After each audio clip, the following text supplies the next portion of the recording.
Hi, and welcome to Mindful, Beautiful, and Thriving, a podcast series by Tharaka Foundation focused on youth mental health. Before we begin today's episode, I just wanted to let you all know that all content that is found in our podcast is created for informational purposes only. This content is not intended to be a substitute for professional medical advice, diagnosis, treatment, or therapy. Always seek the advice of your physician or other qualified health provider with any questions you may have regarding a medical condition, and never disregard professional medical advice or delay in seeking it because of something you have heard in this podcast. Thank you so much, and without further ado, let's get started. Hello, everyone. Welcome back to another episode of Mindful, Beautiful, and Thriving. It is your host Punam here with a very special guest, Laketa Norwood. She has a truly inspirational story to share with all of you.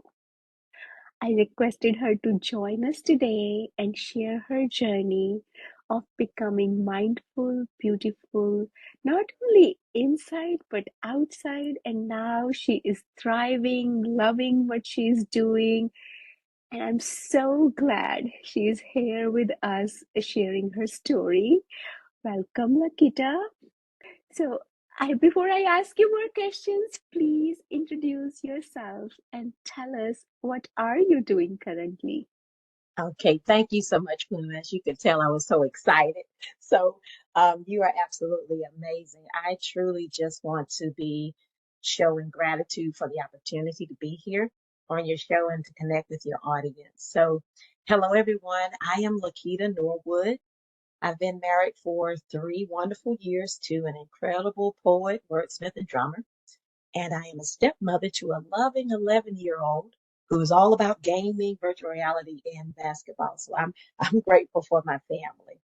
My life is deeply rooted in my strong belief and faith in God.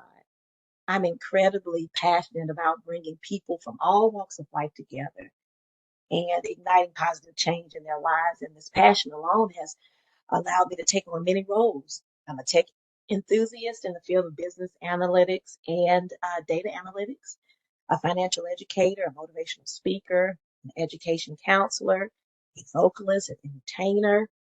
I'm also an entrepreneur of a photo booth and entertainment company. I'm a diversity and inclusion practitioner, and I am proudly a mental health and self-care advocate. So thank you again for this opportunity to be here. Wow, Nikita, you have so many hats to wear. Thank you so much for telling us a little bit about you. And now you talked about your mental health and self-advocacy, self-care advocacy. So I wanted to ask you, what inspired you to start your mindfulness journey, or how did you get on to realizing you need to take care of your body as well as your mind? Thank you so much, Punam, for the question. So, you know, discovering and pursuing your passion, it can be incredibly fulfilling, but it can also bring a set of challenges and become very demanding at times. I was so dedicated in helping others succeed and achieve their dreams, and I often put the needs of my own aside. I mean, the unrelenting passion for inspiring change, along with many roles and responsibilities I took on. It brought on an unexpected and powerful companion in my life, which was not my husband, but chronic stress. I began to notice these signs where I was experiencing persistent exhaustion. I had sleepless nights. I was in a constant state of irritability. I was emotionally drained, constantly overthinking and analyzing everything. I mean, my mind was a whirlwind of excessive worry and restlessness, which resulted in muscle tension and dizzy spells. I even found myself skipping meals, opting for fast food for the sake of convenience and neglecting my water intake. I was so burned out and exhausted, but wearing it as a badge of honor. I was overworked, but I was glamorizing it. But the turning point came in 2016 during the time where I was a financial analyst at a Fortune 500 automotive company. And it was during the busiest quarter end close. And at that moment, I collapsed and I had to be rushed to the emergency room. And I was admitted with an abnormal EKG, along with elevated blood pressure, gastrointestinal issues. I had high cholesterol and low potassium levels. I was dehydrated. I even experienced episodes of vertigo. And I also was diagnosed with tachycardia. It's a medical condition where the heart beats at a rate exceeding 100 beats per minute, but resting. So at the tender age of 34 was when I found myself in the hospital. And these issues here were alarming to me, especially considering my family's history of strokes, high blood pressure, and high cholesterol. And just the potential for these issues to be life threatening was a real concern for my future. I mean, I remember lying in the hospital with tears streaming down my face in complete shock, just trying to understand how this happened. Especially when, in my eyes, I was doing a good deed by helping others. I was so angry. I was frustrated. I was scared. I couldn't believe that my body was deteriorating while those I had supported were thriving. And it just didn't make sense to me. At that moment, I realized that the love and care I consistently poured into others, I had utterly neglected to extend to myself. And then I made a vow to become more mindful of my body and its needs. And I accepted and surrendered to this transformational journey of just learning how to prioritize myself and to protect my health. So it's been a journey for me. It has. Laketa, it seems like you went through a lot. And, Yes. when you were sharing your story, what came to my mind, you were helping others, but not taking your care of yourself. Your cup was getting empty and you were trying to fill other people's cup. And Yeah. eventually, that realization you had to have that. So what changes did you make in your life so that you are feeling in control? Yes, yes. So at first, I want to say that it started with a mental shift for me. I had to come to terms with the fact that the lifestyle changes I was about to embark on weren't just a temporary fix. It's not just a diet or for a season. This was for a lifetime. This was very serious to me. So my self-care routine starts with a 5 to 10 minute meditation and prayer, some relaxation and breathing exercises, which I use the app Calm. I absolutely love that app. I've also incorporated gratitude journaling into my daily practice, which helps me stay centered, to be more thankful and optimistic about life, and also to keep my body relaxed and free from tension. I do yoga with Adrienne on YouTube for some gentle yoga stretches. But it doesn't stop there. I've been extra mindful about what I put on my plate. So I've opted for Mediterranean meal plans from local chefs where it's tailored to be low in sodium and fats, which is crucial for me considering the elevated blood pressure and cholesterol levels. I also try to make sure that I am hydrated, which is top priority. My husband supports me in that effort. He's purchased a water bottle, a 128-ounce water bottle with time markers just to help me stay on track in hitting those daily water goals. I've also added nature walks into my routine twice a day. I do 30-minute walks at 11:30 and then I do another one at 3:30 p.m. And I don't know if you know about this, Punam, but I've discovered the benefits of full body stretch sessions at Stretch Lab. It's a fitness and wellness studio. And I do one-on-one 50-minute sessions, and it works wonders for reducing stress and just relieving muscle tension. Honestly, even just in 1 week, I could feel the difference it's making. I pay weekly visits to my chiropractor. I do massages once a month. I've also adopted a monthly mindfulness calendar with techniques on how to just be aware of myself and my surroundings. So that includes a digital detox, taking phone breaks and taking full lunch breaks. I had to remind myself that the absence of sleep, good diet, exercise, relaxation, and just spending time with family and friends, it wasn't something to be applauded for. It was a problem that needed to be addressed. So, and lastly, I exercised the right to say no. This was huge for me. I had to establish boundaries and start learning how to delegate those responsibilities and give attention to my body when it was tired. And I had to remind myself it was okay to say no and it was okay to rest. So I'm so grateful for making these lifestyle changes because there's definitely benefits. Wow, Laketa, it seems like you made lot of changes in your lifestyle and you were trying to be a superwoman, but you realized in your journey, hey, even superheroes need help. They need to Yeah, delegate work to others. So I'm so glad you did those changes. So how are you feeling after making those changes? Punam, I feel so fulfilled. I feel optimistic about life. I have a gratitude every day for the things that I have tended to take for granted, like waking up in the morning to just a new day, or, my physical health and well being, or just the ability to pursue my passions and dreams, or the love I receive from family and friends. I remember feeling overwhelmed with negative thoughts, anxiety, worry, fear, just overwhelmed with life. And now I can say I feel grounded. I'm becoming more emotionally stable and my mind is clearer. I've learned to be more gentle with myself and intentionally surround myself with positivity and with people who uplift and support and hold me accountable for self care. I no longer feel guilty about taking care of myself. And that's day in and day out. That's my focus. Now, I would say, or some would say rather, it's selfish, but it's not. It's necessary. I deserve all the care and kindness I extend to myself. If my passion is to serve and uplift others, I mean, how can I serve them from an empty vessel? I can't. I just can't. Wow, you are absolutely right, Lakita. You cannot fill other people's cup if your own cup is empty. And I'm so glad you noticed all these changes and you're enjoying your life to the fullest. But I wanted to ask you, how long did it take for you to reap the benefit of these changes? Um, so I would say first off that consistency has proven to be the most crucial factor in my journey.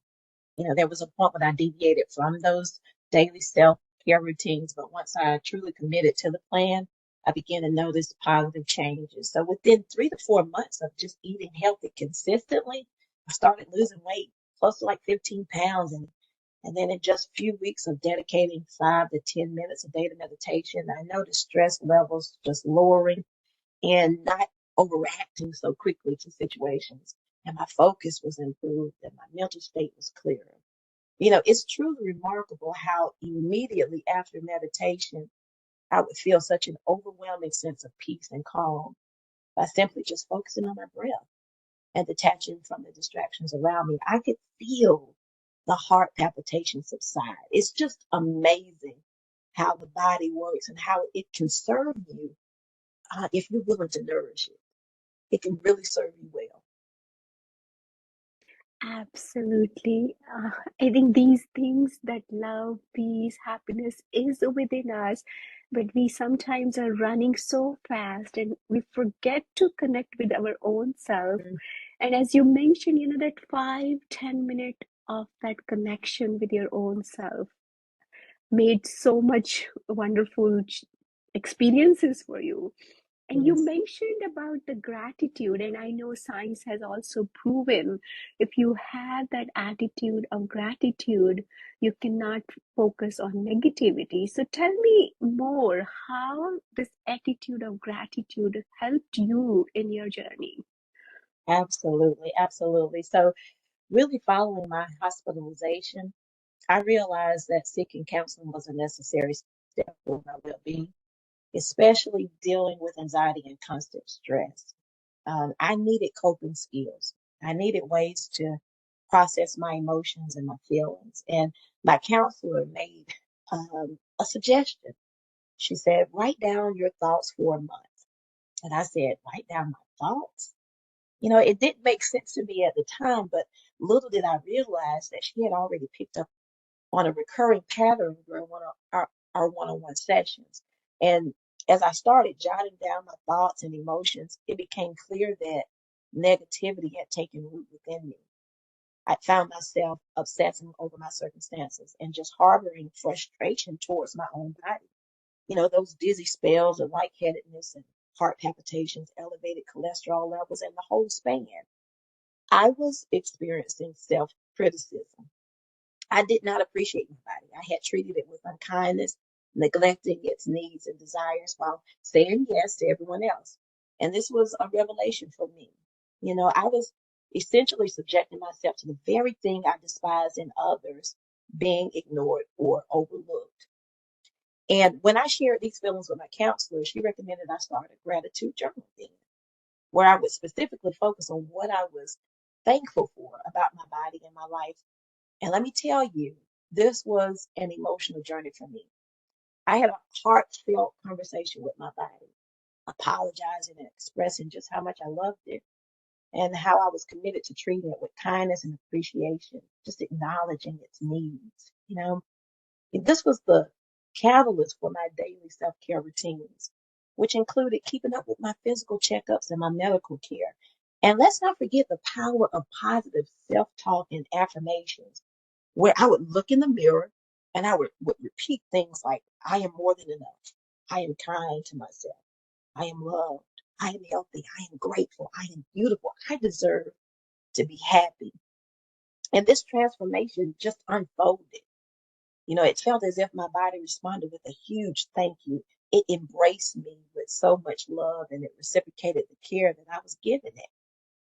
The results, better sleep, increased energy. I had a positive outlook on life, weight loss, reduced stress, and overwhelming. I had such an overwhelming sense of peace and tranquility and just a stable mind. And it just felt so good to realize that this journey of self-discovery and self-love is transformative.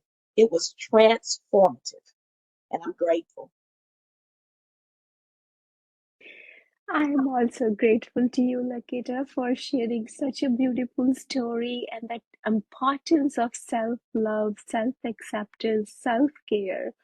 Wow, what a wonderful story. So, what is your message to our listener who want to maybe make these lifestyle changes like you did, but they are not able to make for one or the other reason? Any piece of advice you would like to share with them? Yes, yes. I would just encourage all listeners to know that change is possible. And it starts with the decision just to prioritize yourself and your well-being. Set realistic goals. And remember that these small steps can lead to significant transformations. You may experience setbacks. I experience setbacks daily and challenges, but it's persistence. Being persistent is the key. Stay the course. Be patient and kind with yourself and embrace the journey because it's about progress. It's not perfection, it's progress. Also surround yourself with a supportive community and learn and lean on them when you need encouragement and learn from them. And most importantly, always remember that you are worth the effort. Your health and happiness are invaluable. And making positive lifestyle changes is a beautiful way to honor yourself. There is only one of you, and you have the power to do it. I did it, and so can you. Nikita, I must admit I learned so many things from you. Even small changes, 5 minutes of mindfulness, taking care of your diet, taking care of your body, surrounding yourself with positive people.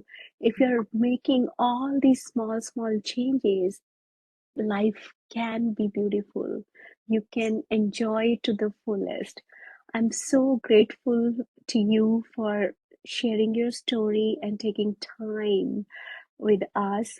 And I wish you all the best for continuing on this journey and inspiring other people to become mindful, beautiful the way you did. And I do believe that power of determination, that willpower you had was huge factor for your success. And as you said, you can achieve anything if you put your mind and hard work into it. Nothing comes free, right? If that Yes, piece was if peace was cheap, happiness was cheap, we could have bought it from a shopping mall. But that's as you right. and you shared, yeah, there were challenges along the way, but hey, I can take care of it. So thank you again, Laketa, for sharing your wonderful story and inspiring all of us. Thank you so much, Punam, and thank you for your friendship and thank you for your support. It's been an honor to be here with you. Thank you. You are listening to Mindful, Beautiful, and Thriving, a podcast series by Tharaka Foundation. As part of our youth series, we will be releasing new episodes every Friday, so make sure to continue to check those out. We hope you enjoyed this podcast, and thank you so much for listening.